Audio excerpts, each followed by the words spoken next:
So, Taylor Swift. I've never seen so many men mad at her for liking football. I had no idea this was going to be the biggest controversy of 2024 with everything else going on in 2024. That's insane. Like, I'm convinced that she's going to win the Super Bowl against Usher. That's how bad this is. You know what I think it is? I think all these men are just mad at Taylor Swift because they didn't think to date a football player first. That's what I think. Because think about it, you date a football player, you get the gifts, you get the special box, you get to be on TV, you sit next to someone's mother, Travis's mother, I'm just saying, don't hate the player, hate the game. If you are going to hate a player that mooches off of football players, at least hate Jackson Mahomes. Come on. Someone else that hates that Travis and Taylor are dating is Travis's most recent ex, Kayla Nicole. Okay. I need to explain who this is. So Kayla Nicole, she's a sports journalist. She dated Travis on and off for years. After they broke up, Travis went to go date Taylor. So imagine being a strong black woman like Kayla Nicole, and you see your ex-boyfriend doubling down on American mayo. I wrote that in case there were black people here. I feel like there's not. What is wrong with you? Oh. Y'all were saying fuck Kanye earlier. Oh my God. So, back to Kayla Nicole. I had to listen to an interview of Kayla Nicole talking about who she wants to date now that she no longer wants to date football players. And she said, I want to date a powerful person. Then date Taylor! She should pull a steal your girl on Travis Kelce and just take Taylor away from him. That's what you do! You want to date someone powerful? Taylor gets people to vote. Taylor gets radio DJs fired for being weird sexual creeps. Taylor keeps our capitalist economy going when we all want her to be a communist lesbian. How much powerful can you get? Taylor Swift is such a powerful woman. She befriends women who will never be. I knew this would be polarizing. Way to be a feminist icon and then still look at women as the weaker sex. Oof. Maybe that's me. Maybe I'm projecting. I'm just saying, how much more powerful do you want? Oh God. I'm worried all you are gonna follow me home and be like, where does she live? We need to out her right now.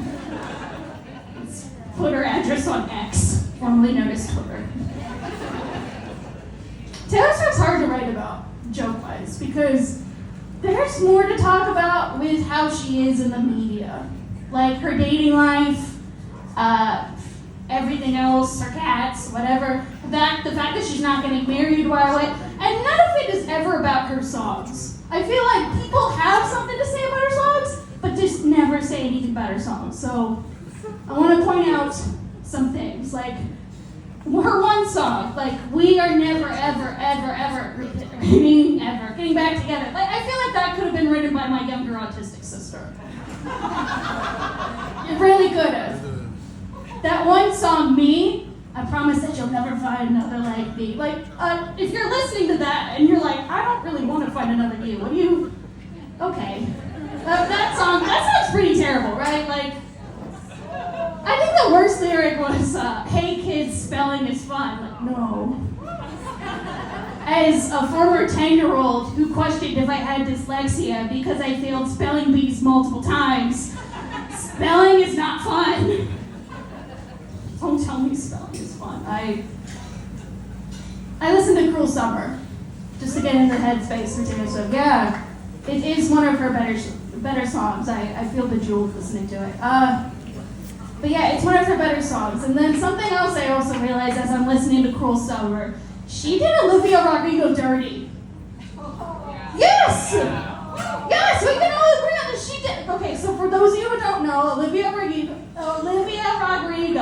who who's a big Swiftie herself, good for her, she wrote Deja Vu, and it was more popular than Cruel Summer. And it made it to number 8 on the Billboard charts. And Taylor Swift looked at that, brought her lawyers, and then went after a teenager's royalties. And she's like, I need at least 50% and a songwriting credit. That's the music industry equivalent of stealing candy from a baby. I'm so nervous, you guys. I'm sorry. I'm worried you're not going to turn on me. I'm so worried. I know. It's like my first time talking about Olivia. And like, I get why Olivia did not fight Taylor Swift. She looked at Katy Perry and was like, I want to stay relevant. So,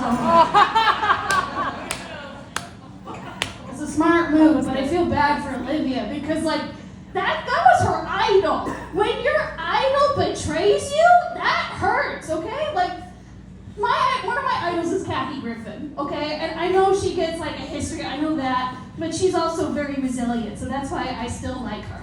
And if Kathy Griffin came up to me and was like, I want 50% of royalties from any joke you talk about celebrities, I'd do it. But I would feel betrayed. Like, she would come up to me with her one lung saying that, and I'd be like, what? Why, Kathy? Is divorce court that expensive?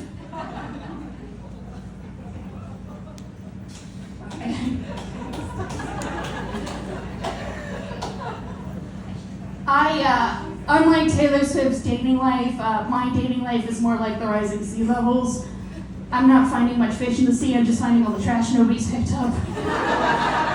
I don't know how to pick up a football player whatsoever. I tried that once, that did not work. Wasn't even like a good football player, just someone's brother. Yeah. I've been through a lot.